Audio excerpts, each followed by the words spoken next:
Bismillah ar-Rahman ar-Rahim, mesdames, messieurs, soyez les bienvenus dans notre nouvelle visioconférence organisée par CRI Voix des Victimes sous l'égide de la coordination des organisations islamiques suisses en partenariat avec Institut Kalima, en partenariat aussi avec la Fondation Ahl-Bayt, la Fondation culturelle et islamique d'Ahl-Bayt de Genève, en collaboration aussi avec Swiss Islamic Academy. Nous sommes honorés aujourd'hui de recevoir avec vous, personnellement, je suis honoré de recevoir un ami, un professeur, c'est le professeur Seri Hanafi, une sommité de la sociologie, Seri Hanafi, c'est un professeur de la sociologie, professeur de la sociologie à l'université américaine de Beyrouth. Aussi, il est président de l'Association internationale de la sociologie, rédacteur en chef de la revue arabe de la sociologie, beaucoup d'activités scientifiques, associatives et beaucoup de publications qui a rendu professeur Seri Hanafi une sommité, une référence en sociologie au niveau international.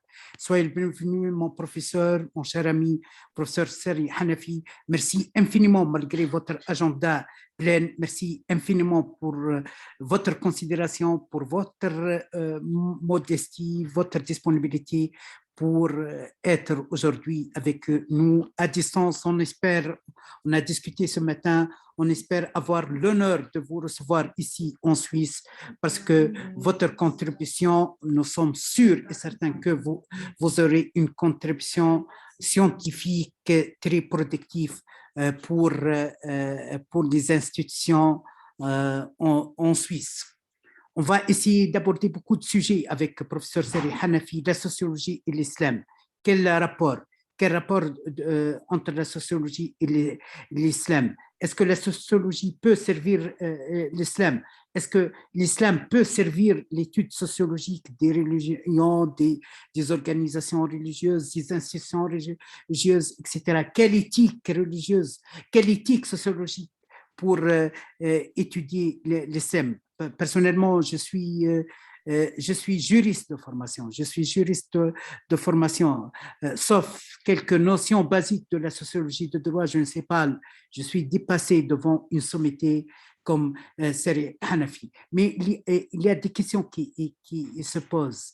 Et ces questions qui se posent surtout, est-ce que l'étude sociologique de l'islam et des musulmans, lorsqu'on prend surtout les musulmans comme échantillon, est-ce qu'on prend cet échantillon avec un minimum d'éthique, avec quelques connaissances basiques de l'islam, quelques connaissances basiques de la mentalité islamique, de l'histoire islamique? Et comment la sociologie peut servir l'islam, surtout dans ce phénomène qui s'appelle la radicalisation et le terrorisme. Je vous dis quelque chose. Depuis quelques années, on a constaté en Europe l'augmentation et les manifestations de plus en plus de la phénomène du business sociologique,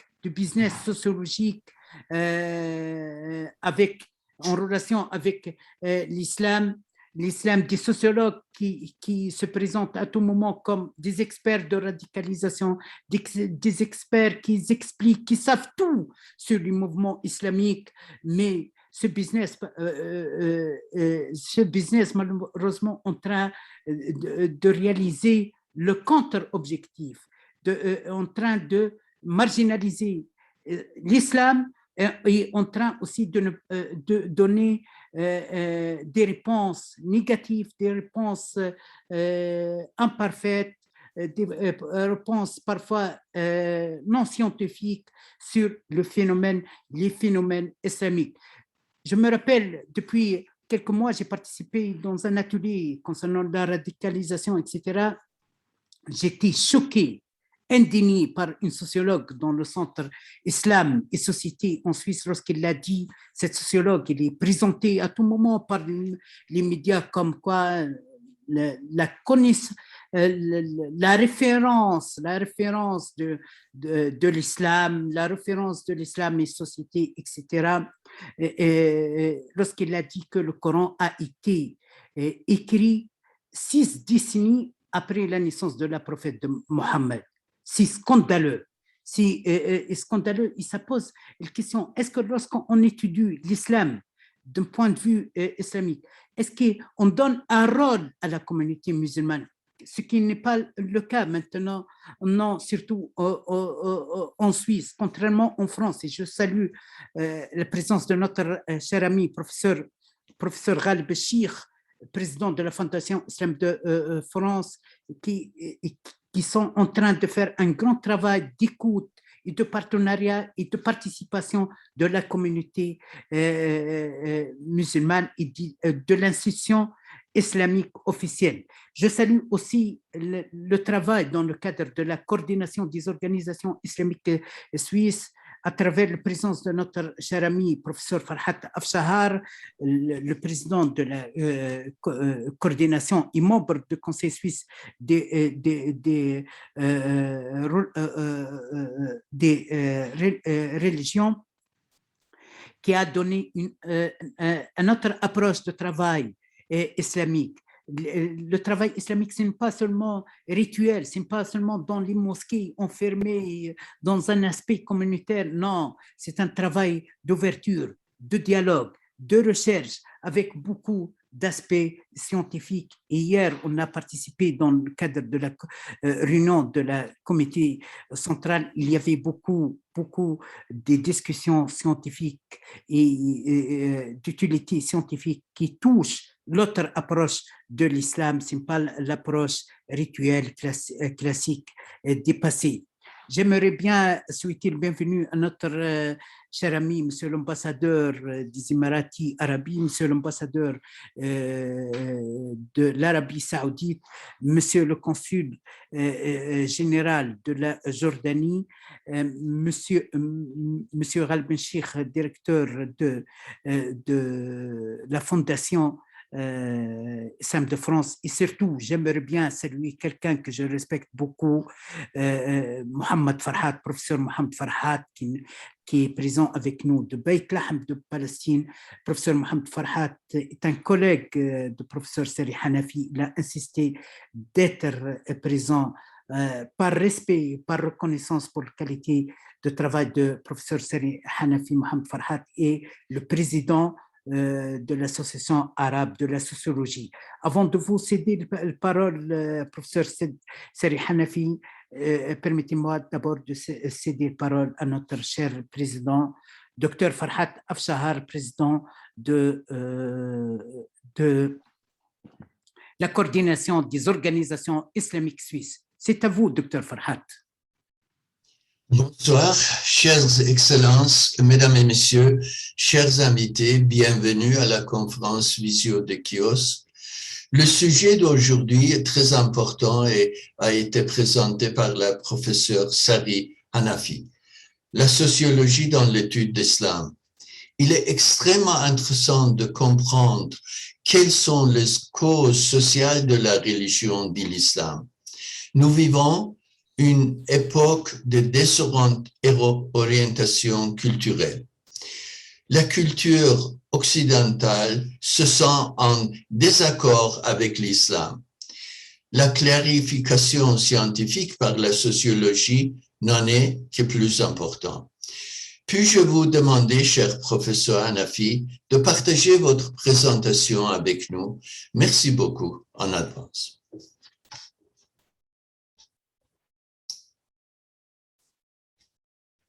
Le son ne marche pas. Docteur Tahri, le son ne marche pas. Je m'excuse. Oui. Je m'excuse. Merci beaucoup, professeur Farhat Abshahar, pour votre présentation. Merci beaucoup d'être avec nous malgré vos engagements. Et comme vous savez, dans la coordination islamique suisse, il y a un principe du respect de la diversité des musulmans. Alors, on a le chiite, le sunnite, etc. C'est quelque chose de difficile parfois de faire l'équilibre, de réaliser un traitement diplomatique. C'est pour cela que je cède la parole à notre cher ami, professeur Ben Yahya Boumediene, directeur scientifique de Swiss Islamic Academy. C'est à vous, docteur Ben Yahya. Salam alaikum wa rahmatullahi wa barakatuh. Bonjour à tous et à toutes. Tout d'abord, je vous salue, docteur Dahri. Merci pour l'organisation de cette conférence scientifique qui fait suite à une trentaine de conférences scientifiques dès le début de l'année. Je salue le président du CAIOS Coordination des organisations islamiques suisses, professeur Afshahar, qui régit, si vous voulez, toute cette orientation à la fois intellectuelle, sociologique, anthropologique, humaine par-dessus tout, et lui-même qui avait travaillé sur la place quelque part de la sociologie et notamment du sujet de l'identité sociale des communautés. Je salue notre invité d'honneur, professeur Sari Hanafi, bienvenue à vous, marhaban. Il y a eu d'innombrables, et je salue bien sûr la présence également du professeur Rel Benchir, l'honorable Rel Benchir, qui participe de loin et de près aussi à la collaboration scientifique et à la propagation des lumières de l'islam. Je salue bien sûr tous les ambassadeurs et tous les honorables intellectuels, étudiants, professeurs qui sont avec nous. Professeur Sari Hanafi, avant de vous donner la parole, et je ne vais pas être très très lent, d'innombrables questions, docteur Dahri vous a adressées dans cette introduction. Peut-être je vous laisse la parole directement afin que vous puissiez intervenir et présenter votre intervention d'aujourd'hui. Bienvenue, marhaban, marhaban, marhaban.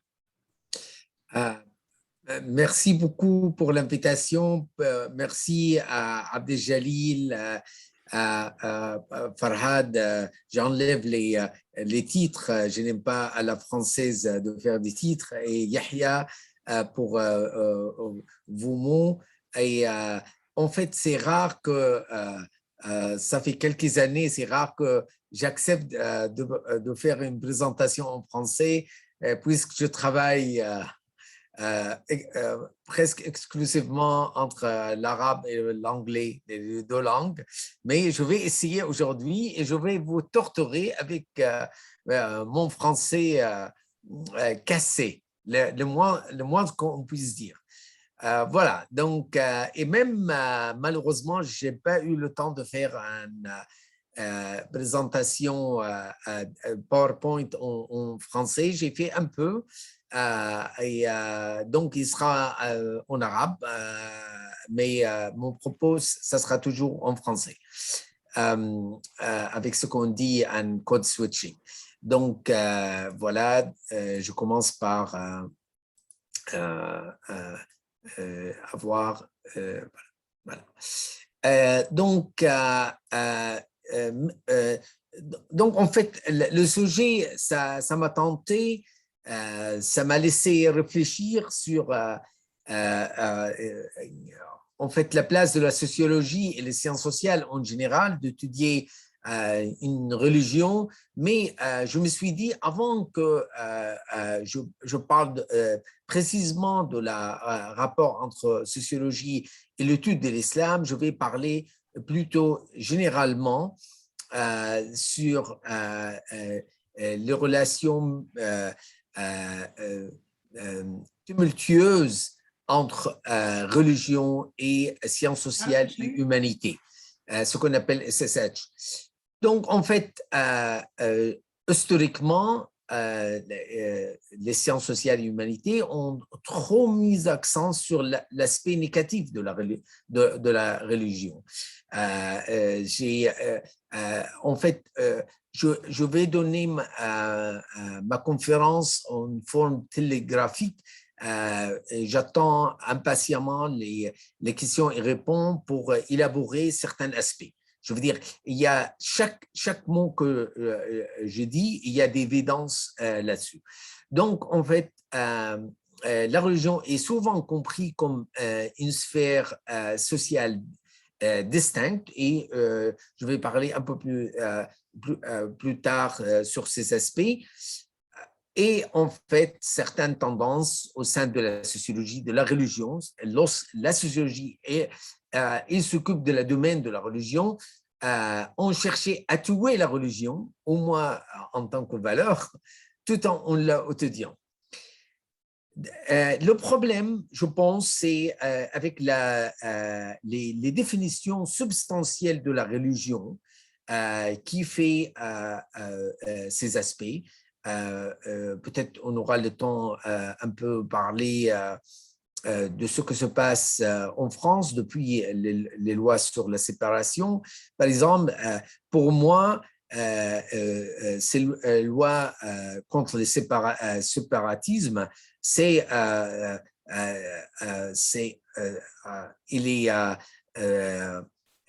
framed, il est encadré par une conception de laïcité chrétienne, littéralement chrétienne, qui a défini l'islam d'une certaine façon, et comme à la catholicisme, et donc voilà une religion qui est tout simplement une conscience qui peut être traduite dans présence dans un espace privé, maximum avec le rituel, on va à l'église pour prier, il n'y a pas de place pour un signe, un rituel comme le foulard des femmes musulmanes dans la définition de religion à la française. Donc, en fait, les sciences, certaines sciences sociales, je ne vais pas ici trop généraliser, je veux dire, il y a des différentes tendances, mais la tendance française, je veux dire, malheureusement, surtout dans la notion de laïcité, la nouvelle laïcité, comment elle a été conçue, c'est vraiment, il a une définition de la religion qui exclut des religions autres que la chrétienté de l'espace biblique de la République. Voilà. Et surtout, la sociologie a été obsédée pour longtemps par la seule perspective de déclin de la religion. Je veux dire que, en fait, ce déclin, et même le père de cette théorie des enchantements et de sécularisation, Peter Berger, par exemple, il a fini par admettre qu'en fait, la théorie, il n'a pas pu envisager en fait de croissance de religiosité dans plusieurs régions dans le monde et non pas seulement dans le monde arabe, par exemple. Et si on redéfinit la religiosité, de donner moins de points pour les aspects institutionnels, c'est-à-dire aller à l'église, à mon avis, je veux dire, le sociologue maintenant, il dit clairement que même, je veux dire, la religiosité en Europe, elle n'est pas vraiment en déclin. Voilà, dans cette perspective, en fait, c'est depuis Auguste Comte, il y a une division étape de l'humanité en passant de la phase théologique à une phase métaphysique, à une phase positive où la science prédomine. Donc, en fait, de plus en plus, il y a presque une délégitimation de la théologie en faveur d'une connaissance dans le domaine social, surtout philosophie, sciences sociales et littéraires. Et en fait, si on regarde maintenant de près, on voit que les théologiens, ils ont appris beaucoup de choses de sciences sociales et humanités, ou les sciences humaines, pardon, et je dirais que depuis une dizaine d'années, il y a vraiment un tournant très important dans les sciences sociales et surtout dans la sociologie, un tournant constructiviste, un tournant vers l'éthique, où on prend en compte, on a de plus en plus, on admet qu'on peut apprendre des choses de la théologie, et la théologie, elle peut apprendre des choses de nous. Et en fait,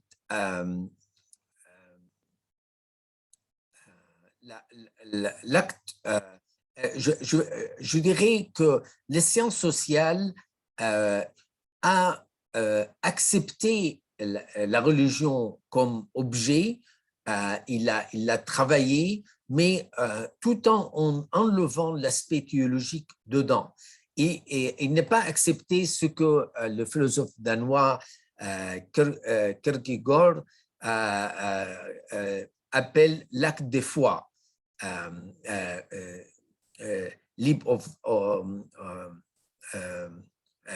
faith. Leap of faith. Donc, en fait, l'impératif d'un acte dans la foi persiste comme une ligne de faille endémique de la sociologie. Son incapacité, la capacité de sociologie persistante à concilier ce que Kierkegaard distinguait comme l'extérieur de l'observation scientifique et l'intérieur de l'expérience spirituelle. C'est ça que, en fait, le malaise de ce que j'appelle les relations tumultueuses entre sciences humaines et sociales et d'un côté et théologie de l'autre côté. Donc, souvent, on a parlé de la religion comme une forme de fausse conscience, et pourtant, on sait le pouvoir de cette religion énorme d'affirmer, de légitimer, de commémorer, de lier, de guérir, de sacraliser le profane et profaner le sacré selon l'exigence de pouvoir, et conférer à la religion d'énormes attraits pour l'État. Donc, en fait, même l'État laïque à la française, je pense, il gère la religion, il l'a apprivoisé avant qu'on le sépare de l'État ou de la politique. Donc, en fait, c'est une fausse séparation en quelque sorte. Même si on a pris les travaux de Pierre Bourdieu sur la sociologie de religion, et pourtant c'est très important, il a tendance de réduire la religion à une question culturelle, donc, et il ne traite pas la disposition spirituelle parmi les dispositions lorsqu'il parle de habitus. Et pourtant, ces dispositions peuvent être considérées comme une forme de capital culturel. Et en fait, le spirituel peut être esthétisé, et puisqu'il est esthétisé, il devient une ressource, non pas de croyance, mais pour la croyance. Donc, en fait, c'est une motivation pour l'action, pour les comportements, que nous, sociologues, si on va comprendre une communauté, un comportement de groupe, on a besoin de retour à ça. Et en fait, Pierre Bourdieu, comme tous les sociologues de pouvoir, ils ont tendance trop mis l'accent sur la domination, mais on peut étudier, par exemple, l'institution religieuse, ce n'est pas seulement comme domination, mais il peut être comme collaboration dans l'utilisation des ressources pour réaliser les biens du salut. Donc, en fait, la logique de la domination, il n'est pas suffisant pour comprendre ces logiques. Donc voilà, c'est ça une longue introduction pour dire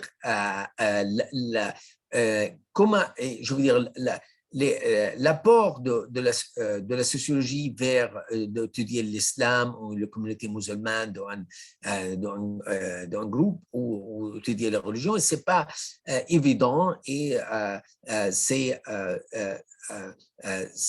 difficile.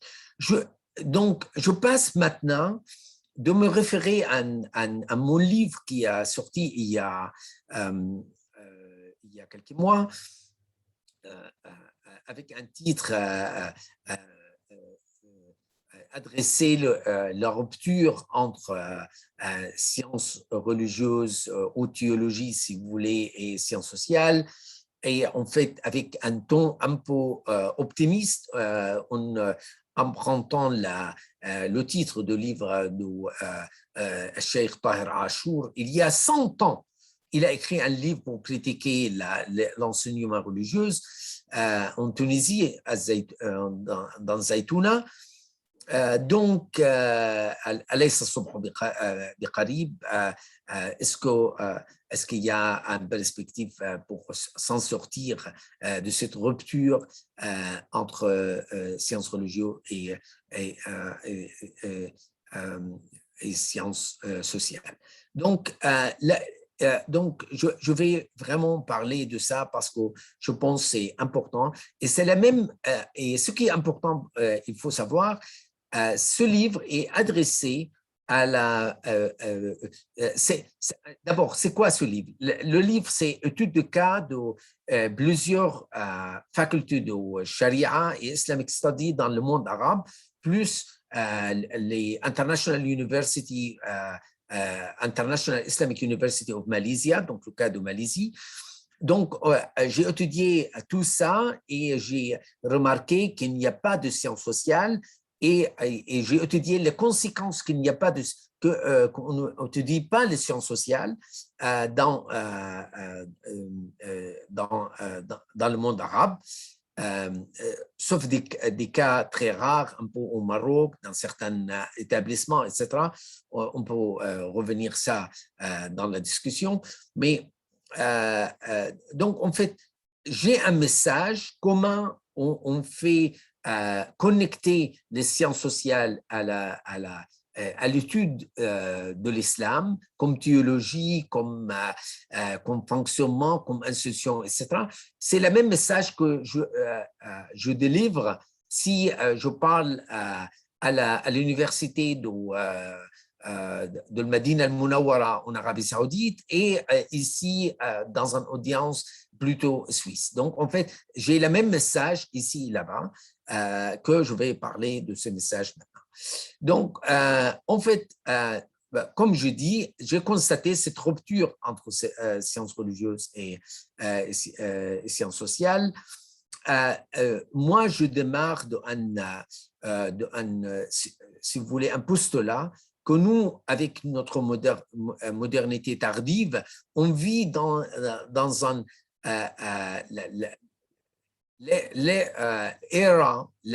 l'époque de pluralisme. C'est vraiment, ça c'est le plus important, c'est sociologiquement confirmé dans tous les pays. Vraiment, c'est rare de trouver un pays où on ne parle pas de pluralisme, soit ethnique, soit religieuse, il n'y a plus de homogénéisation. Même en Arabie Saoudite, il y a plusieurs ethnicités, il y a plusieurs tendances, etc. Donc, en fait, c'est rare de dire, voilà, on a un pays où on n'a pas besoin du multiculturalisme ou le pluralisme. Donc, on vit dans cette époque où, donc, en fait, il y a la diversité, mais il y a toujours les enjeux de la cohésion sociale.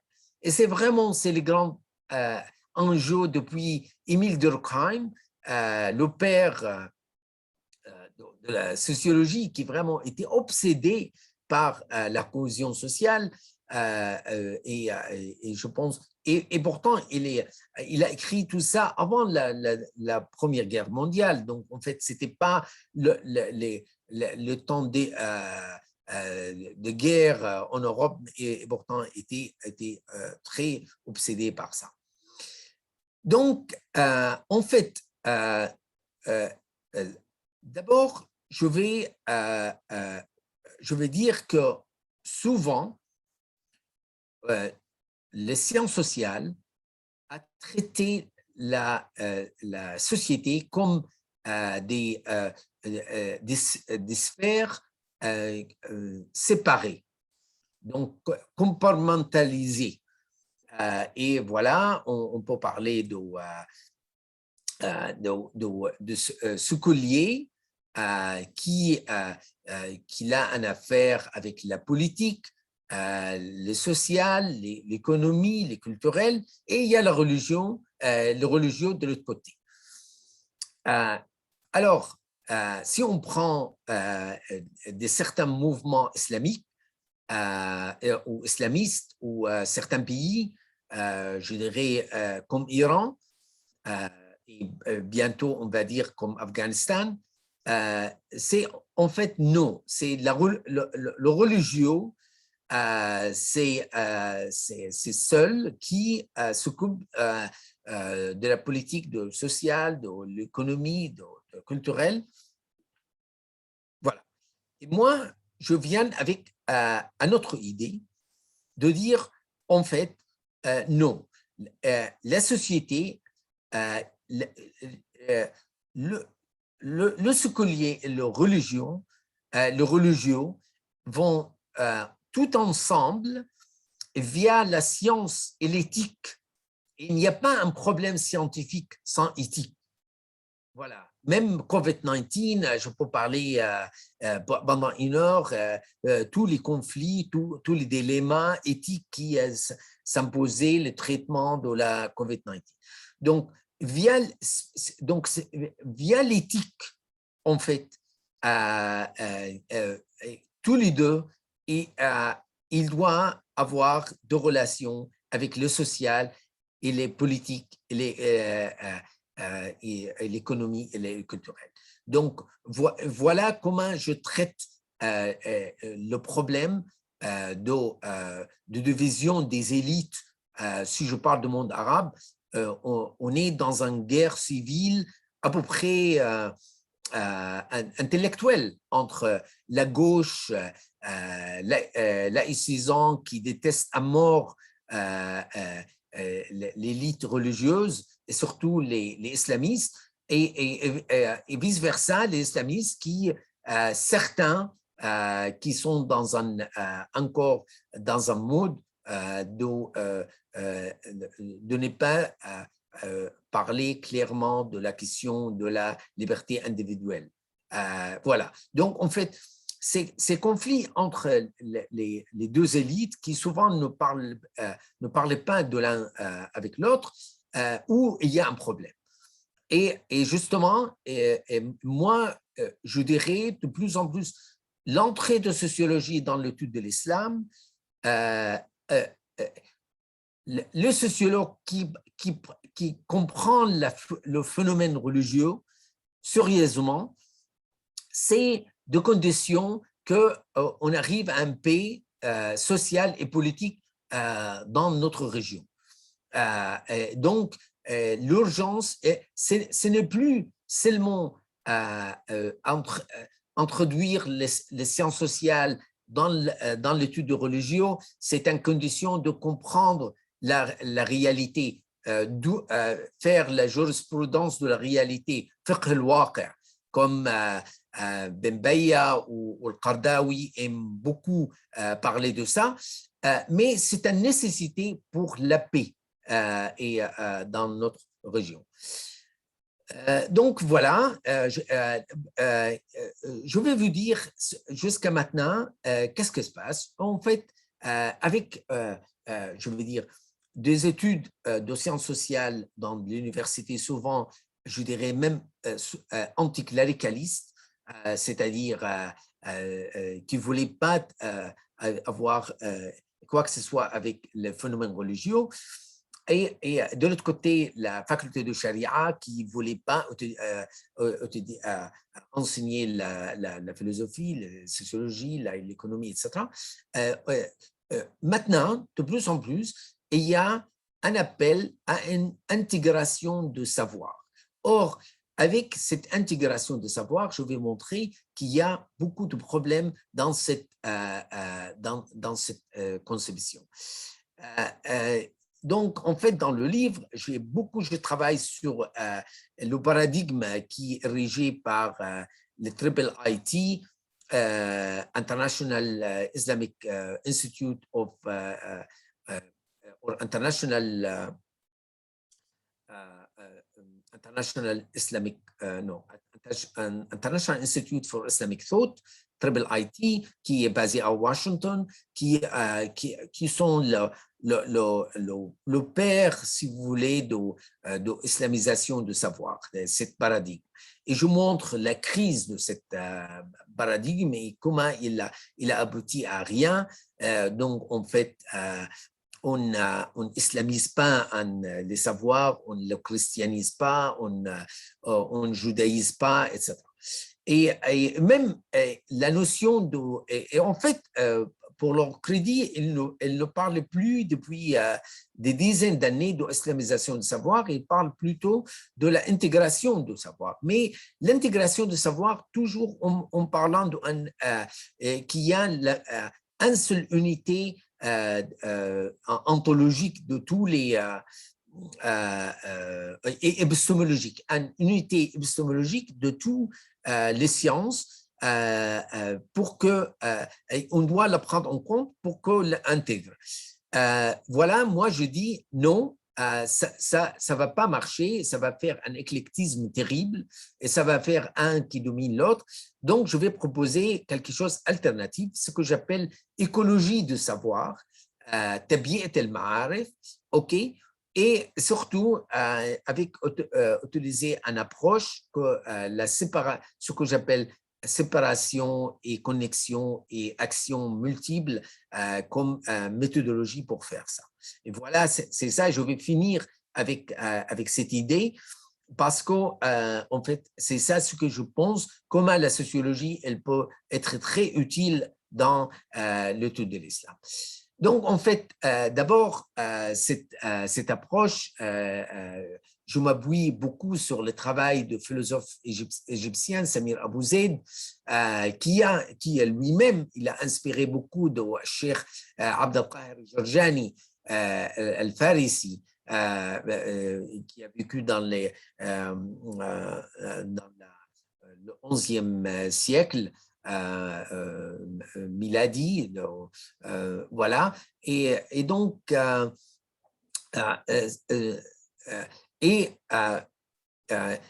fait je démarre de ça et j'ai développé cette approche. Donc en fait cette approche c'est la suivante. Si on a une question vraiment purement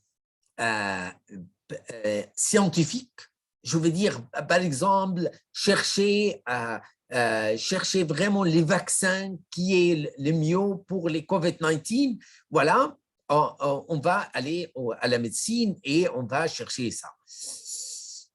Or, si on a une question scientifique qui a un apport éthique au niveau scientifique religieux, à ce moment-là, on doit étudier chacun en utilisant son épistémologie, j'explique ça en quelques secondes, et après faire un lien, connexion entre les deux, et après penser à une action multiple. Voilà, c'est ça le récit. Donc, comment on fait la connexion? D'abord, laissez-moi parler, qu'est-ce que c'est les séparations? Prenons n'importe quel problème. Prenons le problème de divorce. Divorce, on a des versets coraniques sur la divorce. On a des hadiths, des paroles de prophètes, des sunnas, de travail de tradition. Donc, on va étudier ça selon les méthodes qui adoptées dans le texte, la historiographie, de doctrine, etc. On va le faire selon sa propre épistémologie et après, on va faire une étude sociologique, purement sociologique, c'est-à-dire on va étudier, par exemple, l'effet de la divorce sur l'éducation des enfants, sur voilà, on va le faire exactement comme il faut, sociologiquement, et après, on doit connecter les deux. Donc, la connexion, Samir Abu Zaid l'utilise worldview, qu'en fait, la connexion doit être via le worldview, et il parle de Islamic worldview. Or, en lisant beaucoup sur comment dans ma région, il comprend le worldview, il le comprend comme quelque chose pour tout le monde. C'est-à-dire, je vis dans un pays majoritairement musulman, donc, ipso facto, on a un Islamic worldview, un seul worldview. Or, moi, j'aime beaucoup un autre concept plus phénoménologique que mon ami Mohamed Bami, un sociologue palestinien basé aux États-Unis, qui parle de Islam, life words of Islam. Donc, si tu veux, si je traduis le concept de Husserl et d'autres phénoménologistes, c'est le monde de la vie en français. C'est en fait tout simplement que notre comportement aujourd'hui est toujours influencé par notre héritage, et notre héritage, ça se fait par une pratique de la communauté à longue durée, sans nécessairement prendre en compte la standardisation que l'institution a induit. C'est-à-dire, les life words égyptiens aujourd'hui, il est vraiment lié à une tradition islamique, mais pas forcément à la standardisation que l'Azhar a fait. Voilà. Et l'Azhar ou autre autorité, en fait. Donc, voilà, on doit faire les consistencies entre ce que la conclusion qui vient de sociologie sur la divorce et la conclusion qui vient vers l'étude de texte islamique. Et voilà, c'est notre worldview ou life words qui va déterminer comment on va procéder. Voilà. Et comment on va procéder? Donc, séparation et connexion, on va vers une action multiple. Je vais expliquer pourquoi j'ai dit une action multiple. Je donne un exemple. Voilà. Imaginons qu'on va étudier la question de la démocratie ou ce que les islamistes ils aiment parler de shura. En fait, certaines conceptions de shura obligatoires, ça devient comme la démocratie. Si vous voulez, etc. Mais bien sûr, je préfère toujours d'utiliser un terme plus stable, qui est la démocratie, qui est testé dans l'humanité. Donc, voilà, la décision. Donc, si on va étudier la démocratie, on va voir étudier comme phénomène selon les sciences politiques et sociales, et voilà, voir par exemple ces notions, est-ce que c'est universel ou pas, parce que c'est très important. Je dois pas, on n'a pas obligé aujourd'hui, au XXIe siècle, de convaincre des gens dans notre région que le torture, il n'est pas, il est universellement interdit. Donc, on ne doit pas à chaque fois réinventer la bicyclette. Non, le wheel. Voilà, donc en fait, c'est le science sociale, c'est ça l'importance de science sociale. Sa stabilité, ça vient d'accepter qu'il y a des concepts, il y a les déclarations universelles de droits de l'homme qui est universelle, qui est très important. Et comment on va projeter aujourd'hui cette notion universaliste sur un contexte donné, sur un contexte tribal, sur un contexte où il y a un autoritarisme qui a duré longtemps, comment on va, voilà. Et voilà les conditions matérielles de l'appliquer. Maintenant, via les ulum al-shara, les religions, on va étudier comment la question de shura obligatoire ou de démocratie, comment était traitée dans le Coran et les paroles de prophètes, la tradition, et surtout voir les raisons de s'il y a quelque chose comme des lois ou des règles, pourquoi était ou un principe éthique, pourquoi ces principes éthiques étaient dans le Coran ou dans le Hadith. Voilà. Donc, on va faire ces deux études sans éclectisme et puis on arrive à une connexion en prenant donc compte, comme j'ai dit, les word view ou life words. Et voilà pour comment on va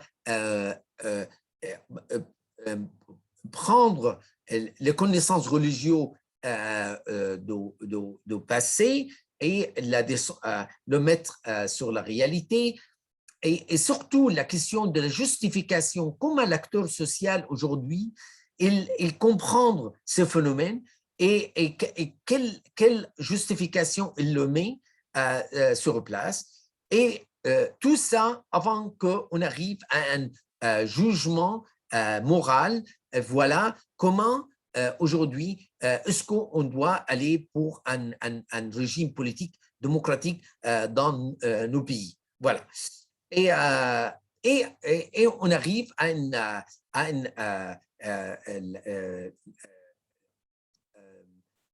pluralisme de l'action. Et donc, quelle est l'action politique pour les citoyens? Donc, toujours, on doit faire deux types d'actions. Un de citoyens, un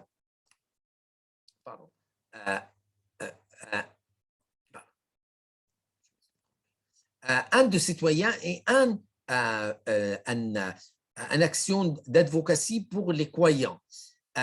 Et l'action pour les citoyens, c'est, on va parler de civic law, alors que dans l'action d'advocacy pour les croyants, on va parler de fiqh. Donc, on peut parler de Shura qui est inspiré par l'histoire musulmane, etc. Mais on peut aussi penser à un mot plus universaliste lorsqu'on parle de la citoyenneté. Donc, je vais peut-être, je regarde l'heure, oui, je vais prendre 2 minutes et je vais m'arrêter pour voir. Donc, en fait, ce que j'essaye de dire, c'est pas vrai que les religieux, l'élite religieuse l'utilise aujourd'hui seulement le raisonnement religieux. Et l'élite sociologique, il a un raisonnement neutre et il le délivre. Ça ne marche plus comme ça. J'ai étudié qu'est-ce qui se passe en Tunisie pendant la question de l'héritage et si on va le diviser également entre genres ou pas. pour montrer que ceux qui sont contre le nouveau loi, l'égalité de partage, ou en faveur de loi, tous les deux, ils ont utilisé des raisonnements d'ordre sociologique, textuel et légal. Donc, en fait, on vit dans un monde où tout la façon qu'on voit comment la laïcité elle fonctionne, qu'on met la religion à côté, il n'a pas le droit d'intervenir dans l'espace public, ça ne marche plus, même en France. Donc, en fait, ce qui est ontologiquement, la chrétienté, elle est dans les lois qui aujourd'hui légiféraient, surtout en relation avec d'autres communautés en France. Donc, en fait, c'est mon appel, tout simplement, que arrêtons cette ignorer l'un l'autre. On doit se mettre ensemble pour arriver à ce que John Rawls parle de overlapping consensus. Donc, en fait, on peut arriver à un pays où on vient de différentes croyances, mais on arrive à arriver à une action commune, surtout pour les citoyens. Merci beaucoup. Merci infiniment, professeur Salih Hanafi, pour votre présentation scientifique, méthodologique, riche. Vraiment, vous avez amené nos esprits ailleurs avec votre présentation. Merci infiniment. J'aimerais bien souhaiter le bienvenue à Madame l'ambassadrice représentante du Congrès islamique à Genève. Si quelqu'un souhaite poser une question parmi les participants. Professeur Boumediene, oui. Professeur Boumediene, directeur de l'Institut Kalima, secrétaire général de la coordination des organisations islamiques suisses. Oui, docteur Dahri, merci infiniment, professeur, pour votre intervention et présentation très intéressante à plus d'un égard. Vous aviez rappelé, et ça c'est très important aussi, le regard classique de la sociologie et ses rapports vis-à-vis de la religion qui était peut-être, pour le dire tout simplement, classiquement, un regard négatif, hein, vous l'aviez bien rappelé. Ce que vous proposez, professeur, est très intéressant et qui est basé, si j'ai bien saisi, sur cette vision éthique de la sociologie et qui est un phénomène nouveau dans les approches scientifiques ou des études sociologiques. Alors, bien sûr, tout cela s'inscrit bien sûr dans une démarche d'union des sources, si vous voulez, éthiques ou des sources législateurs religieux et des sources, bien sûr, de l'expérience humaine. Et c'est là où c'est vraiment intéressant parce que on pourrait vous dire, professeur, qu'en réalité, ce que vous appelez l'expérience humaine est déjà intégré classiquement dans les sciences islamiques, à savoir ce qu'on appelle sharia, et vous avez aussi maqasid al-sharia. Et maqasid al-sharia, notamment, et ma question tourne autour de ce point, intègre de manière fondamentale, si vous voulez, la notion ou the idea of al-athar al-mujtama ou al-athar al-insan, et elle s'occupe, cette discipline, enfin, qui est tardive bien sûr, mais qui est développée de manière exponentielle ces dernières décades, intègre complètement cette question de rapprochement entre le fait humain et son expérience, enfin l'expérience du fait humain, tout en gardant, si vous voulez, les fondements usul al-fiqh ou usul sharia, les fondements religieux. En quoi, professeur, sur ce point, la sociologie apporte quelque chose de nouveau? Je réponds? Oui, s'il vous plaît. Oui, oui. Merci beaucoup, Ben Yahya, pour votre question. Justement, je veux dire, dans le livre, la conclusion, je parle de deux choses principales, en fait, principales. La première, c'est mettre à la place de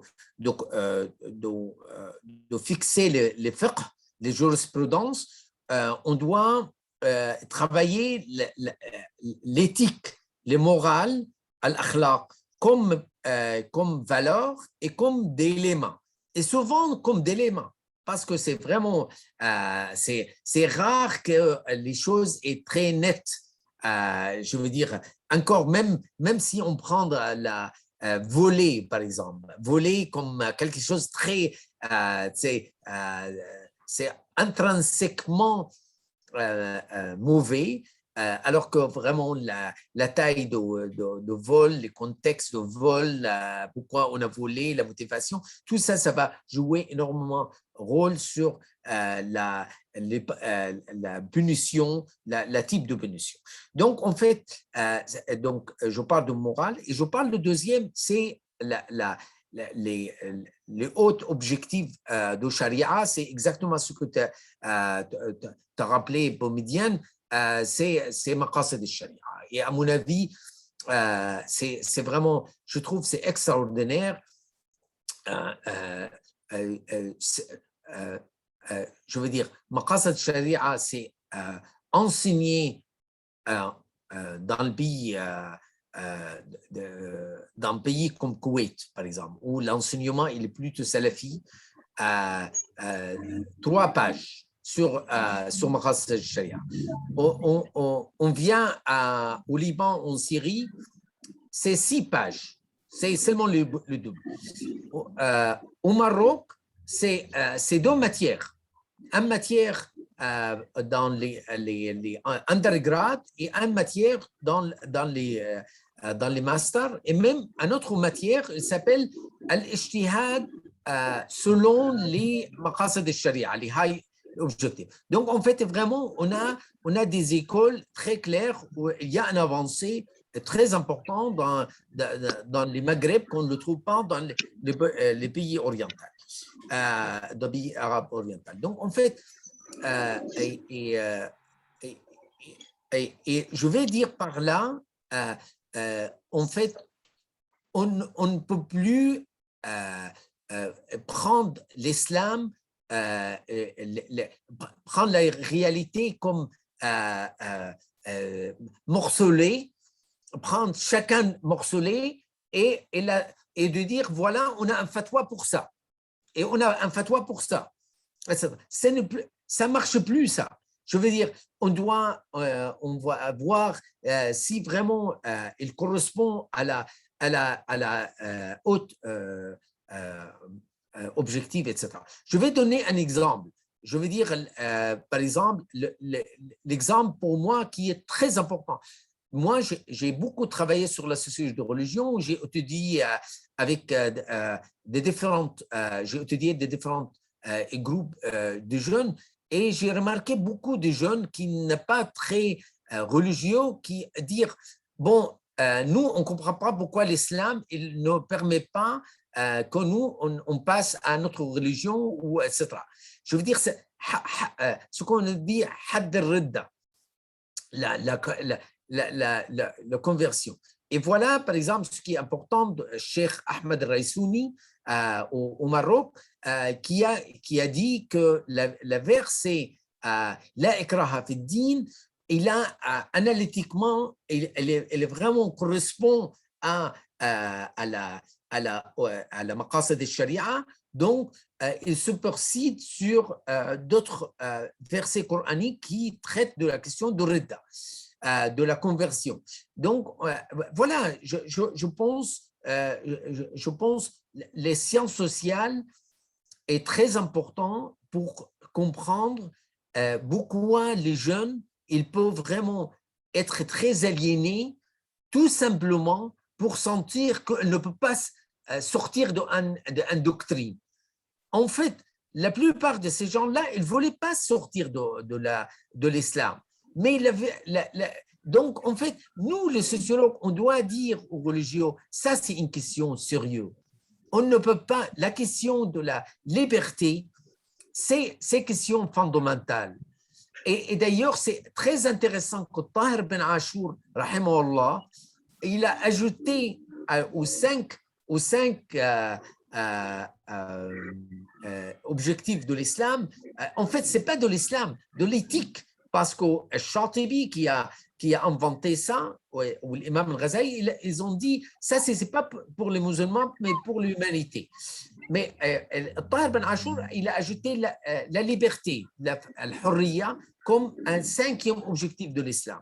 Donc, en fait, c'est vraiment, c'est absolument, on ne peut pas faire le travail de projeter une loi sur une réalité, peu importe ces lois, qu'elles soient positives, qui viennent de religion, sans sciences sociales.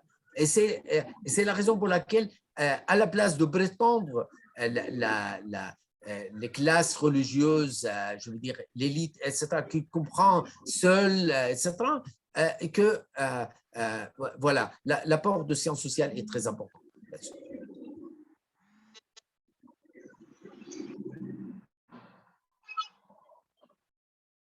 Abdeljalil, on ne t'entend pas.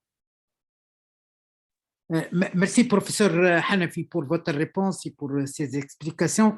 Il y a notre cher ami, professeur Farhat, président, Mohamed Farhat, président de l'Association arabe de la sociologie. J'aimerais bien signaler quelque chose, que nous sommes en train de travailler sur un projet de partenariat avec professeur Farhat et les autres membres, docteur Doli Serri, de l'Association arabe de la sociologie, un projet qui a été approuvé hier par le comité central de la coordination des organisations islamiques suisses, un projet de travail de réflexion des laboratoires, surtout sur le hate speech, le discours de haine entre jeunes. Cher ami, cher professeur Mohamed Farhat, c'est à vous la parole. La parole.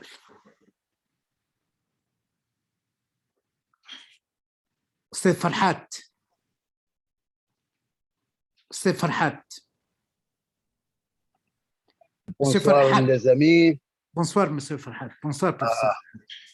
Je parle un peu le français. Vous pouvez parler, professeur Farhat. Donc, je parle en arabe. You can speak English أو يمكن أن تتكلم العربية فسنترجم صديقي. العربية دكتور أفشهاري لا دور العرب. شكرا لكم وللحاضرين، وأرحب بدوري بالزميل والصديق ساري حنفي.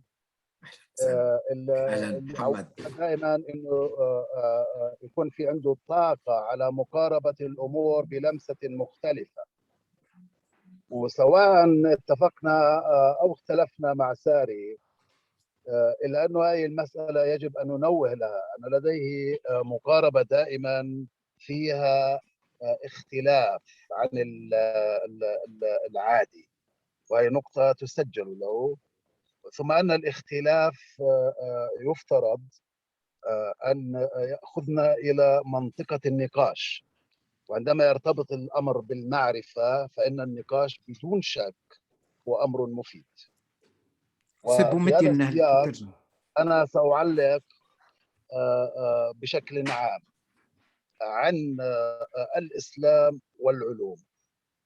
الإسلام في الأصل يطرح نفسه أو طرح نفسه كرؤية سماوية عقلانية للحياة الدنيا والآخرة، وتناول بالتفصيل وبالعموم شؤون الناس في الدنيا ببعد روحي عميق، وهي نقطة يجب الانتباه إليها. قلما رأينا رؤية على هذا النحو من الاتساع والشمول التي يكون فيها تكاتف عميق في مقاربتها بين العقلاني والروحي. بطبع المقاربة هاي يفترض أن تكون بمنطقها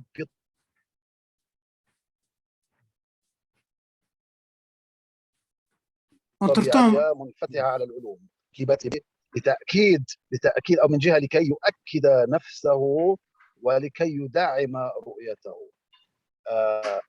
في مكان ما يمكن القول عن الإسلام، نحن نتحدث عن الإسلام وليس المسلمين، في مكان ما يمكن القول أن الإسلام متصالح مع المنطق والدنيا والآخرة معا. المشكلة كانت هي في تصالح المسلمين مع المنطق والدنيا والسماء، وقد انعكست هذه الإشكالية في حياة المسلمين وطريقة تفكيرهم في حقب تاريخية مختلفة، فيما انعكست على علاقة الإسلام بالعلوم بشكل عام. ويعني احنا اليوم نحكي عن مثلا علاقة السوسيولوجيا بالإسلام. أنا بدون ما أطيل بس بدي أتوقف عند مسألتين، وهم في يعني تقديري الخاص والمتواضع جديرات بالتأمل. الأولى، عندما يكون الإسلام في حياة المسلمين ثقافة، وعندنا نماذج في التاريخ مهمة في هذا السياق، يتصالحون بصورة مرضية مع الحياة والمعرفة، ويتمثلون إسلاما ناعما وإسلاما رقيقا ومجديا فعالا. ولكن عندما يتجلى الإسلام في حياتهم كإيديولوجيا، نلاحظ بأنهم يتوهون ويؤولونه على نحو غير متناسب مع روحه. عندما يتعرض النقطة الثانية، عندما يتعرض المسلمين إلى أزمة عميقة شاملة، نلاحظ بقراءتنا للتاريخ والراهن معا أن الإسلام عندهم يظهر في شكلين: شكل مقاوم أو شكل متطرف. نحن بحاجة إلى الإسلام المتصالح، يعني بتأويل الإسلام عند المسلمين المتصالح مع منطق الحياة ومنطق العلم، لأن هذا يفيد في الاتجاهين معا. وأظن أن إشكالية علاقة المسلمين بالإسلام بحد ذاته وبالعلوم وبزمنهم وبحاضرهم وبالسيطرة على مصيرهم هي إشكالية تتجلى بصورة مرهقة، وتتجلى أيضا في عموميات وفي تفاصيل تحتاج من الذهن المعني مقاربتها وتتبعها بصورة عقلانية معمقة تفضي بنا إلى أفق آخر وإلى خيار آخر. وشكرا. Merci infiniment, Dr Mohamed Farhat. Alors, je procède à la traduction peut-être pour les francophones, si vous le permettez, Dr Dahri. Dr Farhat, vous abordez la question, enfin, vous mettez un constat quand même par rapport à Dr Sari et concernant sa vision sociologique et de l'islam. Bien sûr, vous rappelez que Dr Sari est un homme de pluralité aussi, et que dans la pluralité, il y a un concept très important, c'est le concept de la discussion ou de l'argumentation, si à chaque fois il y a différenciation ou différence d'avis. Et vous rappelez de manière générale que la science de l'islam ou les sciences de l'islam, à la base, est une vision céleste. Hein, c'est une vision céleste qui a deux dimensions. Alors, une dimension de la raison et une dimension spirituelle. Et bien sûr, la dimension spirituelle, al-bu'd ar-ruhi, est extrêmement profonde en islam.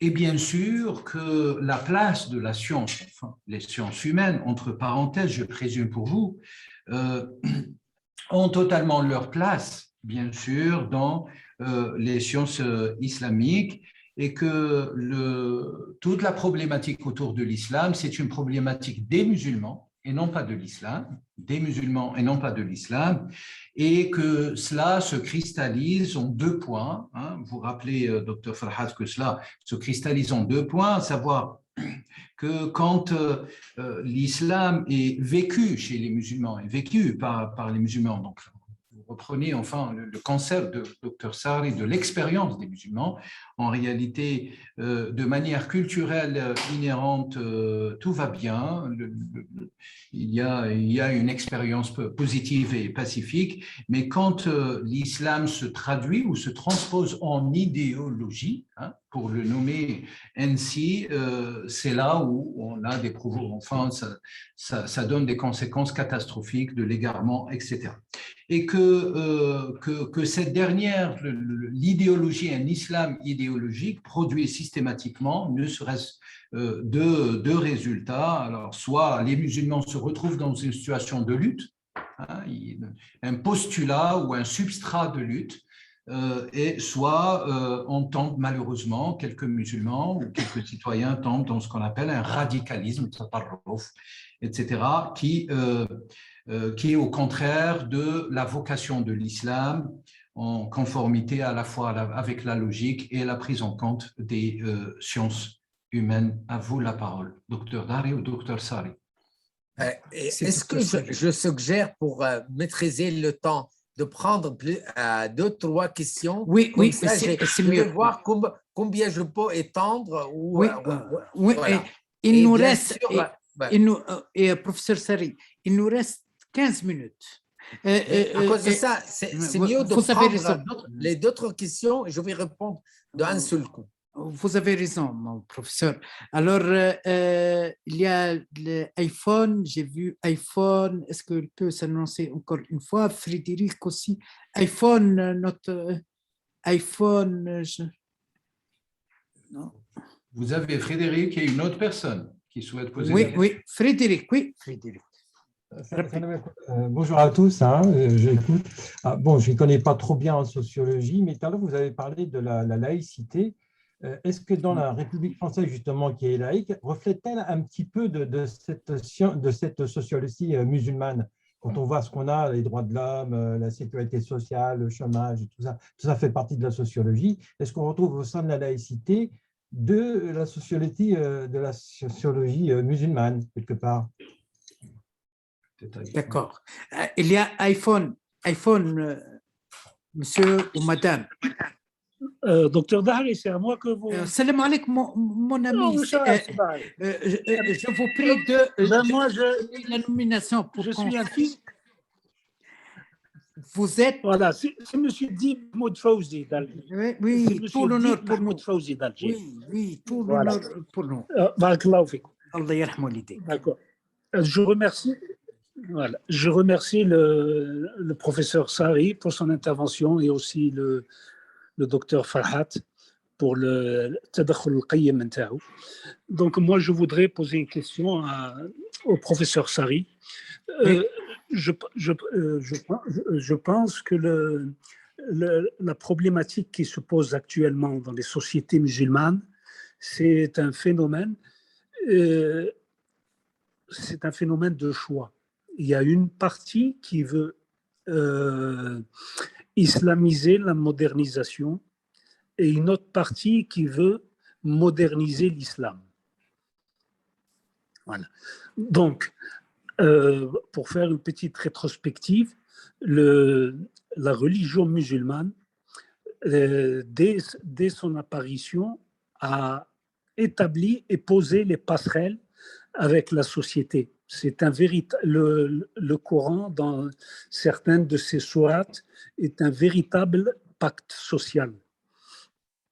Et ça a été un levier et un tremplin pour la modernisation de la société et l'établissement de beaucoup de règles qui régissent cette société, mais qui sont très incomprises parce que le professeur Sari a donné l'exemple de la loi en Tunisie qui est pour l'égalité sur le plan de l'héritage.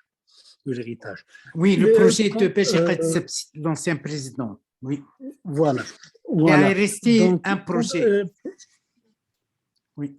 Mais quand on approfondit l'étude de l'héritage dans l'islam, on parle souvent dans les sociétés occidentales que la femme est lésée par rapport à l'homme dans cette répartition, ce qui est faux, parce que dans les multiples facettes de l'héritage, la femme est touchée par beaucoup plus de cas que l'homme. Elle hérite beaucoup plus que l'homme. Donc, ça, c'est ma première question. Ma deuxième question, le professeur Sahari a beaucoup parlé des théories de Bourdieu, d'Auguste Comte, mais moi, je lui pose une question toute simple. Quand on veut parler d'un moule commun, quel est le projet de société qui doit être prioritaire? Nous ne vivons pas dans la même société. Ce que je constate, c'est que les Occidentaux actuellement essayent de nous imposer un modèle de leur société, ce qui n'est pas le nôtre. On ne le rejette pas, on n'est pas contre ce modèle, mais ce modèle-là n'est pas le nôtre. Nous avons notre modèle de société, notre culture, parce que tout ça, c'est la symbiose parfaite d'une société. Alors, je demande au professeur Sahari de nous expliquer par ces projections occidentales quel est le modèle de société qui doit être pris comme exemple et comme norme. Et je vous remercie. Merci infiniment pour votre participation toujours élégante et significative. Je cède la parole à Madame Aqila Rebika Drissi. C'est à vous, Madame. Oui, assalamu alaikum wa rahmatullahi wa barakatuh. Salam alaikum, Madame. Merci à vous tous, merci professeur Hanafi pour ce riche exposé. Si je comprends bien, professeur Hanafi, Hanafi c'est tunisien. Hanafi c'est pardon. Afwan.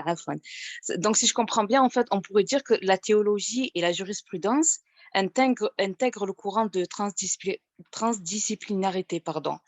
Est-ce que quelque part on pourrait dire que les mondes arabo-musulmans vivent actuellement un tournant socio-anthropologique très important? Et selon votre riche exposé, je comprends qu'aujourd'hui, on dépasse les concepts socio-anthropologiques du pur et de l'impur, en conjuguant les sciences sacrées aux sciences profanes. Merci beaucoup. C'est ça. Merci beaucoup, Madame Drissi. Merci à vous. Allah yarhamou l'idée. C'est quelqu'un... j'aime... Non, M. Salahdine Chouaib, il m'a dit ça a été une faute de sa part. J'aimerais bien, si vous permettez, professeur Hanafi, vous poser une question. Est-ce que vous voyez que parfois, la sociologie est exploitée et utilisée pour porter atteinte à l'islam? Parfois, la sociologie est utilisée dans un sens négatif pour porter atteinte à l'islam et pour montrer que l'islam, ce n'est pas une religion de l'époque contemporaine, il n'a pas une religion qui permet l'adaptation, etc. En plus de ça, est-ce que vous pensez qu'un minimum de connaissance de l'islam est exigé pour une étude sociologique de l'islam? Comme j'ai vu, par exemple, j'étais scandalisé et indigné par un professeur qui se présente. Il est présenté comme une référente, experte, etc. Vous savez, parfois le blablabla médiatique, lorsqu'on aime porter quelqu'un comme une experte de l'islam et société, ici à l'Institut d'Islam de Société, il a dit que le Coran a été écrit 6 décennies après la naissance de 6 siècles. 6 siècles, je m'excuse. 6 siècles, vraiment, c'est un scandale scientifique. Hein? C'est un scandale scientifique. Ces gens, ils viennent, il faut discuter, etc. Est-ce qu'un minimum de connaissance de l'islam est exigé pour quelqu'un qui veut être un sociologue de l'islam? Tout ça. Oui, c'est à vous, professeur Hanafi. Maintenant, on a terminé avec les questions. OK. Merci beaucoup pour votre question tous. Donc, je vais essayer de le prendre, pas forcément dans… en fait, il y a certaines réponses transversales. D'abord, à mon cher ami Mohamed Farhad, je suis très heureux qu'il est là. En fait, moi, quelquefois, à mes étudiants ici à l'UB, à l'université américaine, j'ai défini l'idéologie, c'est les idées qu'on n'aime pas. Les idées qu'on n'aime pas, on va l'appeler idéologie. Et les idées qu'on aime, qu'on va l'appeler des idées. À mon avis, justement, je pense il n'y a pas de doctrine qui soit marxisme, fonctionnalisme, islam, bouddhisme, soufisme, salafisme, etc., qu'il n'y a pas une partie de construction qu'à un moment donné, il fonctionne comme ensemble. Qu'en fait, c'est le plus proche en Althusserian meaning, c'est dans le sens althussérien de l'appeler idéologie. Donc, en fait, à mon avis,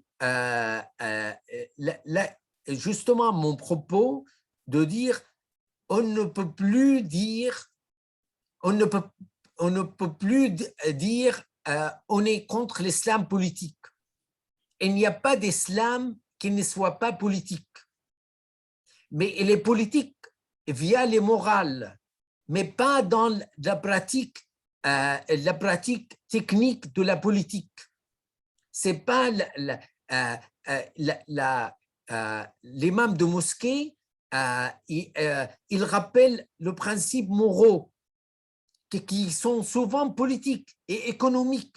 Comment on moralise le marché qui est social, comment on moralise la cité, comment on fait notre quartier plus convivial, ou le contraire, ou comment on s'usule vis-à-vis l'autre. Donc, ce n'est pas toujours forcément les mots moralisés dans un sens positif, il peut être dans un sens négatif aussi. Il peut appeler va-t-on à la guerre contre un autre groupe, etc. Donc, en fait, mais l'imam de mosquée, il n'appelle pas les gens de voter pour X ou pour Y. Ça, c'est partisanat. Ça, c'est où il y a la distinction entre le religieux et la politique.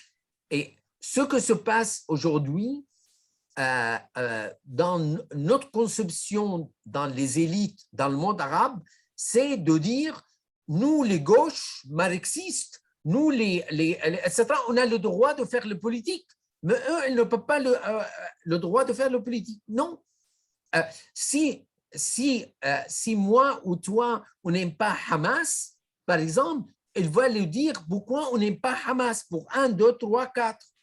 Mais pas parce que le Hamas, en disant je suis un mouvement de résistance islamique, il n'a pas le droit de faire le politique. La même chose en Tunisie. C'est pas, on ne peut plus de droit de dire les partis de Nahda et les partis religieux, il n'a pas le droit. Non. Ça, il n'a pas de sens. Et ce qu'il a sens de dire, je suis contre 1, 2, 3 de la pratique de Nahda. Et voilà, c'est ça le grand message que je dis. Je passe d'une logique de séparation à une logique de distinction. Et avec les distinctions, on va critiquer certains groupes, qu'ils soient religieux ou pas religieux. Et moi, je suis grandi dans un pays hyper laïque, la Syrie, où au nom de la laïcité, on a mis des milliers et des milliers des Syriens en prison. Au Soudan, tu as un coup d'État, el Bachir, avec le soutien d'un groupe religieux qui a aussi légitimé la torture, il a légitimé l'autoritarisme en Soudan. Donc, en fait, on a des cas comme ça et des cas comme ça. On ne peut plus dire que les religions, ils ont un raisonnement non scientifique. Et nous, les gauches, nous, les sociologues, on a un raisonnement scientifique. Ça, c'est des simplicités. Les sociologues, ils ont une ontologie, ce qu'on appelle ontologie métaphysique. On a une métaphysique en France, et voilà, je passe de répondre petit à petit à Frédéric. Merci beaucoup pour votre question. À mon avis, il y a de métaphysique.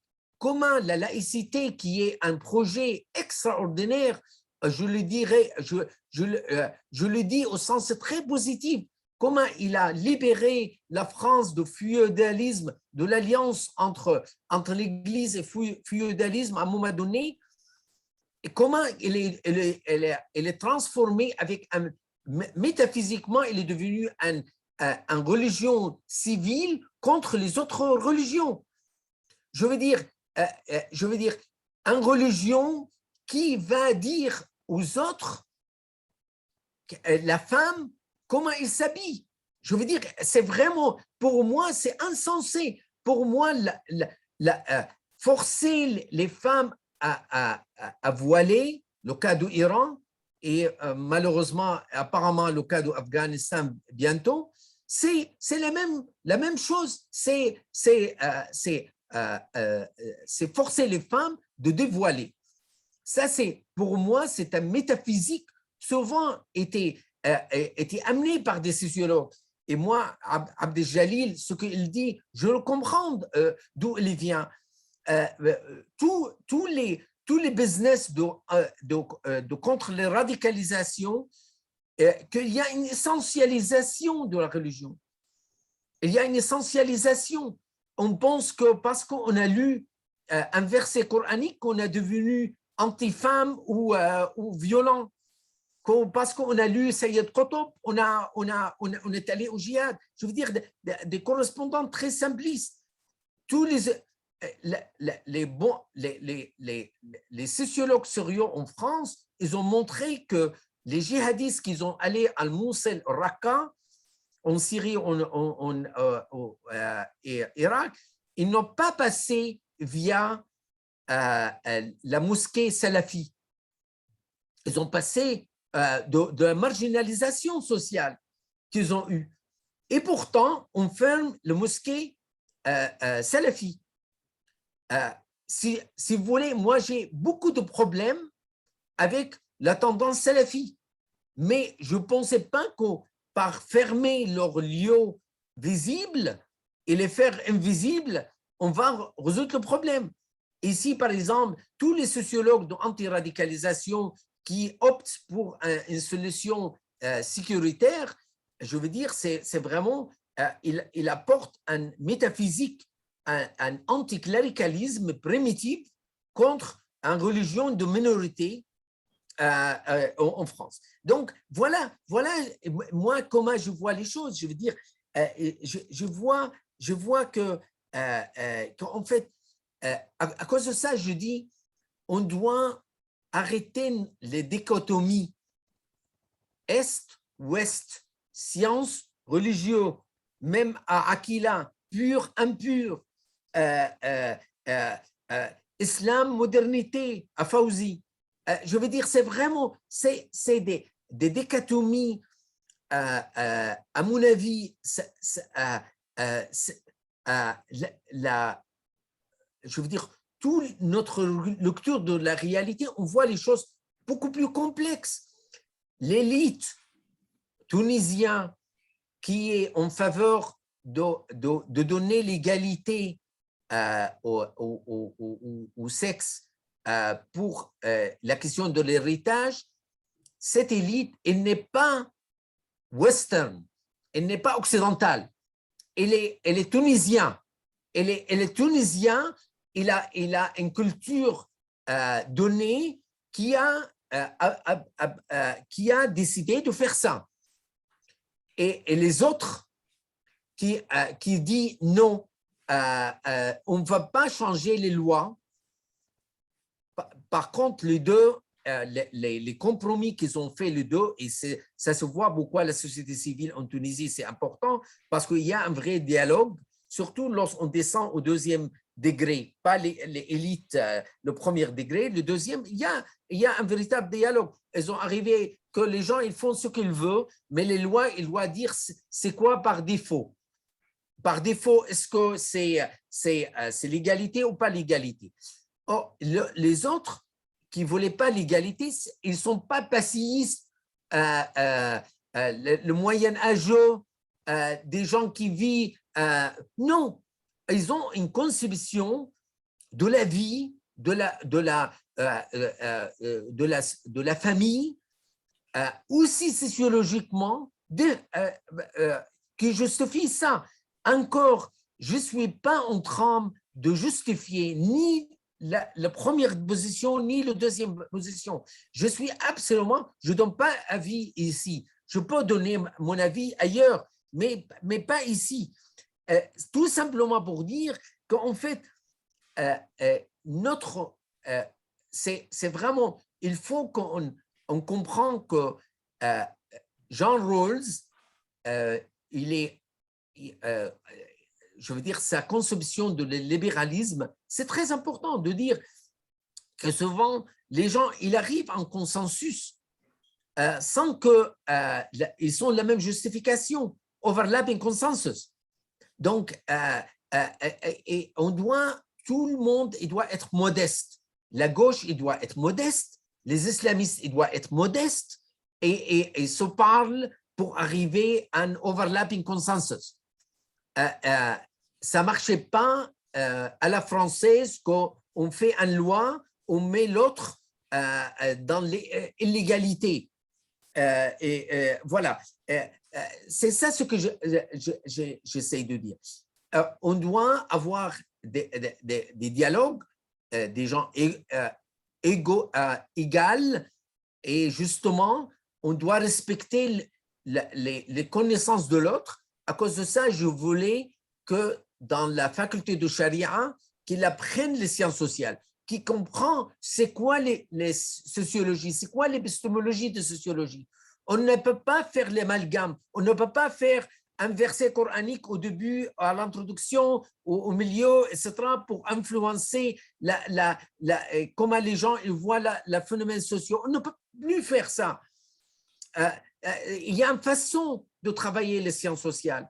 Et la même chose, je demande de la communauté de sciences sociales de respecter, pour avoir un agir communicationnel avec les masses dans le monde arabe, c'est des masses religieuses.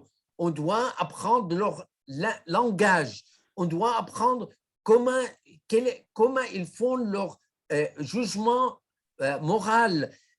Et voilà. Et après, pouvoir la critiquer. Je ne suis pas en train de dire je vais résoudre le problème, mais au moins je veux pas avoir le cas qu'on voit maintenant dans le monde arabe de contre-révolution. Je ne voulais pas une élite qui va chez les militaires pour massacrer l'autre élite.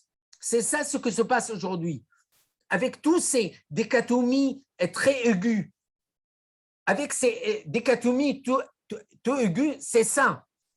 C'est l'arbitrage, c'est les militaires et les prisons. On ne voulait plus ça. Et à cause de ça, je parle vraiment, on a besoin de cette. C'est un mot pour Fawzi sur l'universalisme. Justement, ça fait partie de l'universalisme de droit à la culture. À cause de ça, je dis l'égalité de genre, de sexe, comme un imaginaire, comme un trait, comme un concept général, il est vraiment universel. Or, comment on va l'appliquer en Tunisie, au Afghanistan, en France, en Suisse? Ça, c'est un travail de culture. justement, il n'y a pas de modèle. L'universalisme, il ne produit pas un modèle. Je viens de dire que la démocratie, pour moi, c'est universel. Or, je ne voulais pas que les Américains qui écrivent la Constitution pour les Irakiens, et je ne voulais pas les Russes de le faire pour la Syrie. Donc, absolument. Mais c'est très important de commencer avec l'universalisme. C'est vraiment, je partage justement, j'ai fait ces conférences il y a quelques mois en France pour critiquer leur laïcité chrétienne. C'est justement parce qu'il y a un minimum d'acceptance du universalisme. Au nom de l'universalisme que je critique, la laïcité, le laïcisme religieux français ou chrétien, c'est justement, c'est important de commencer, mais bien sûr, la culture, c'est un facteur très important dans les sciences sociales pour faire l'adaptation. Merci infiniment, professeur Sari Hanafi. Professeur Ben Yahya, en 2 minutes. Oui. Avant de céder la parole à professeur Afshar.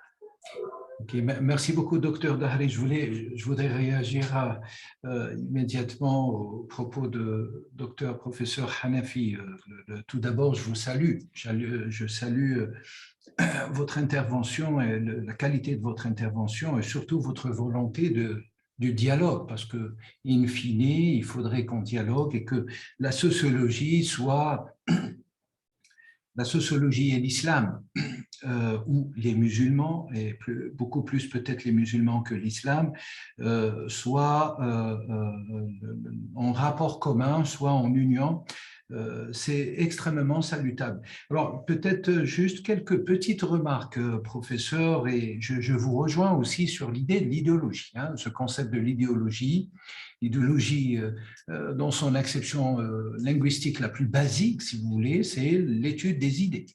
Et par conséquent, l'étude des idées, ils peuvent être positives ou négatives, ce n'est pas là le problème, mais c'est vrai qu'on a une dérive, si vous voulez, sémantique, par les usages médiatiques, parfois par les usages même de quelques spécialistes qui réutilisent ce terme et qui l'assignent, si vous voulez, une certaine connotation islamiste ou radicale et qui n'a rien à voir avec l'islam, in fine, en tout cas pour ma part. Et alors, par contre, je m'interroge, si vous voulez, sur la métaphysique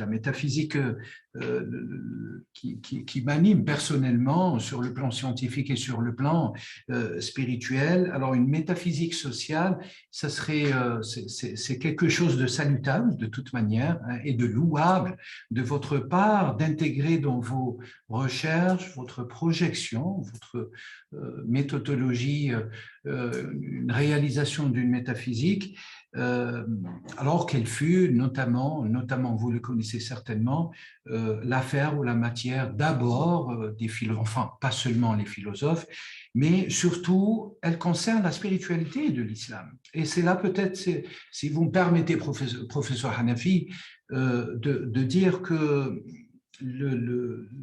toute la problématique de la sociologie, et peut-être en réponse, en rapport d'autres éléments, en complétant votre réponse, par rapport à la question de quelle formation obligatoire pour les sociologues qui travaillent, qui se spécialisent sur l'islam.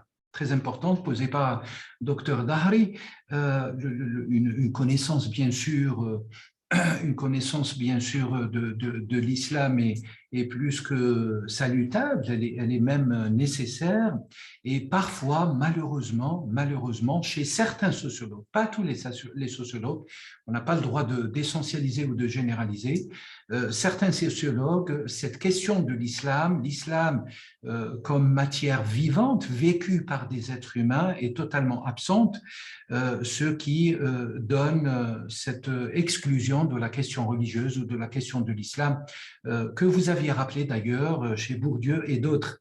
La métaphysique est quelque chose qui est à la fois à l'intérieur et au-delà.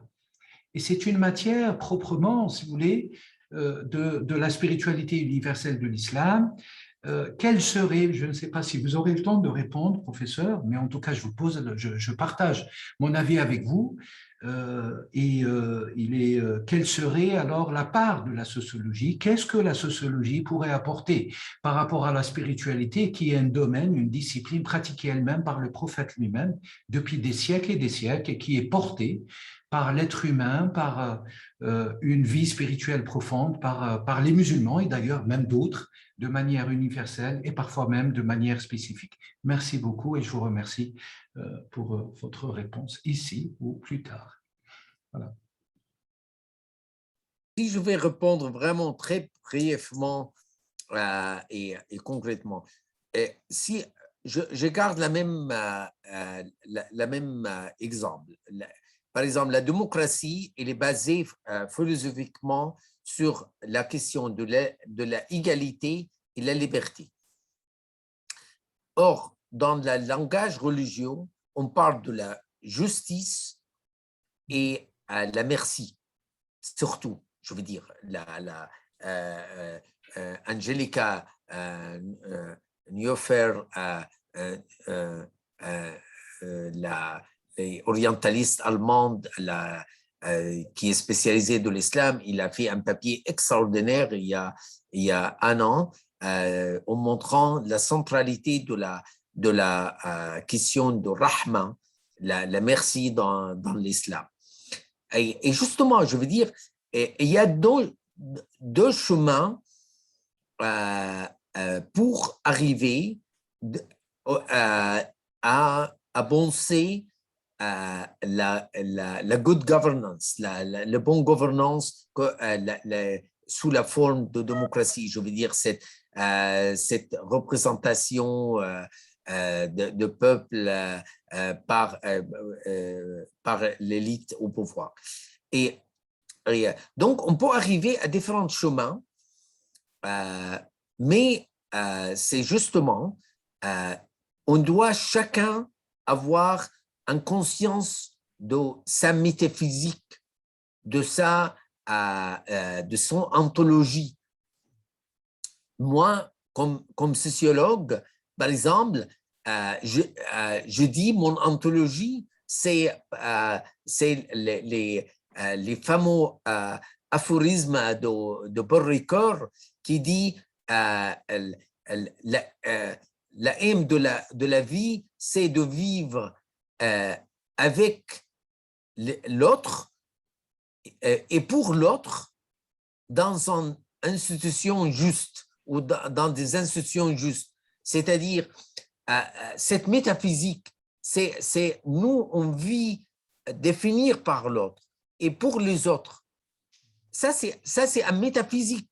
C'est très différent d'un autre métaphysique qu'un autre sociologue ou politique ou économiste qu'il peut avoir, de dire, par exemple, que non, il y a des lois de marché, que ces lois de marché, que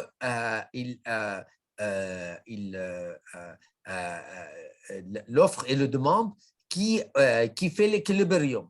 Donc, on n'a pas besoin de parler de vivre pour l'autre. Voilà, des choses comme ça. Donc il y a un métaphysique dans les deux côtés, dans le côté de la religion, dans le côté de science. Or, justement, souvent, je dis à mes amis de sciences religieuses qu'en fait, souvent, ils sont très orgueilleux avec les principes dans une forme abstraite, de dire l'islam pour la merci ou pour la justice. Comment ça se traduit ça? L'égalité, c'est quoi? Voilà, je veux dire, au moins dans la science sociale et philosophie, il y a un travail précis là-dessus. Jean Rawls, il a deux principes, comment on travaille l'égalité et la liberté, qui souvent, ils entrent dans une tension. Voilà, des choses comme ça. Tout simplement, ce que j'essaie de dire, que vraiment, l'un a besoin de l'autre. Et en fait, beaucoup de sociologie a besoin de la religion. Parce que lorsqu'on passe à l'action et on voulait les gens qui obéissent aux lois,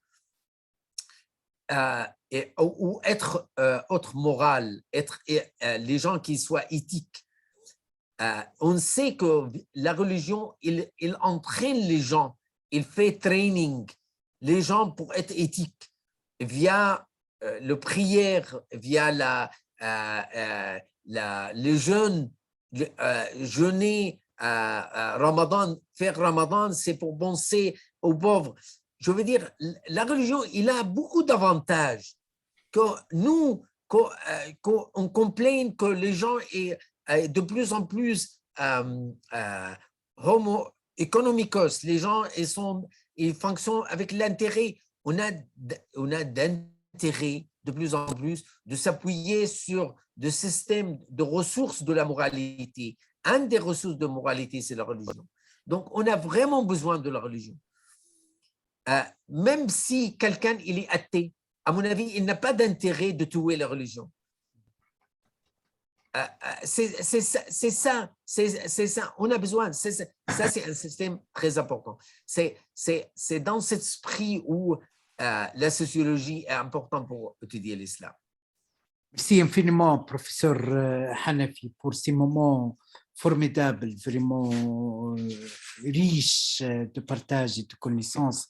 Merci infiniment pour nous offrir l'honneur d'être avec nous aujourd'hui.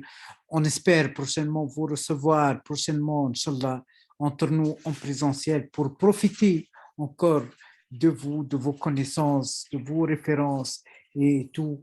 Et je cède la parole de fin et de clôture à notre président, Dr Farhat Afshahar, président de la coordination des organisations islamiques suisses. C'est à vous, Dr Afshahar.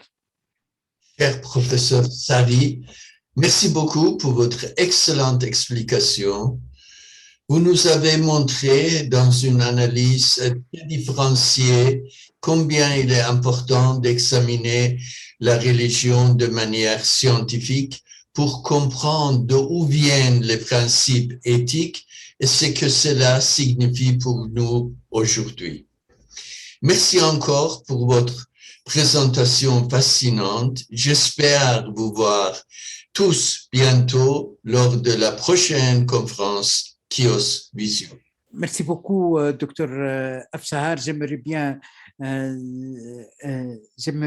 exprimer notre volonté, notre cher ami, professeur Hanafi, de travailler dans le cadre d'une collaboration, d'un partenariat bien déterminé avec soit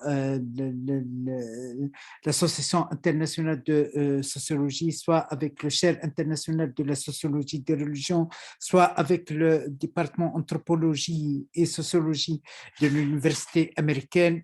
Nous sommes à votre disposition pour travailler, pour collaborer sur des thématiques qui intéressent l'humanité, je pense, religion, islam et sociologie.